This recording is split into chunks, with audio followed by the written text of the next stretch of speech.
hello friends welcome जनाइছো मोर YouTube channel आपनालोকক আজি মই আপোনালোকক দেখাম ধনিয়া গুটি কেনেকৈ প্ৰস্তুত কৰিলে ভাল হয় ধনিয়া গুটিবোৰ 24 ঘণ্টা ঠাণ্ডা পানীত তিয়াই থব পোন প্ৰথমতে আপোনালোকে 24 ঘণ্টা তিয়াই থোৱাৰ পিছত উলাই পিনে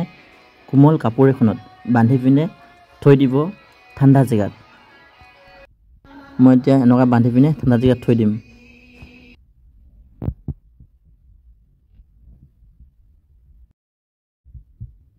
তিনিদিনৰ পিছত কাপোৰখন আপোনালোকে খুলি চাব তাত কিছুমান পোখা মাৰিব আৰু আপোনালোকে আৰু মুঠতে 5 দিন মান থব লাগে মোৰ বিশেষ কাম এটাত যাব লগিয়া আছিল এটো কাৰণে মই 3 দিনৰ পিছতে হিচি থব লগিয়া হল আগতে গোবৰ আৰু মাটিটো ভালকে সপাই মিহি কৰি থোৱা আছিল তো এতিয়া মই হিচি দিম আৰু কি মজাকে পোখা মিলিছে সক আপোনালোকে এটো প্ৰতিটিত কৰিলে আপোনালোকৰ ভাল হয় আৰু হুনকালে উলাই আৰু এতিয়া মই হিচি দিছো আৰু হিচি দিয়াৰ পিছত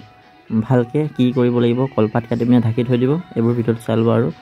ধন্যবাদ আৰু নতুন এটা ভিডিঅ আপোনালোক পাম চেনেলটো সাবস্ক্ৰাইব কৰি থব এই গতে কলপাত ঢাকি পিনে থৈ দিব আৰু এই কলপাতবোৰ দুদিনৰ পিছত অটৰাই দিব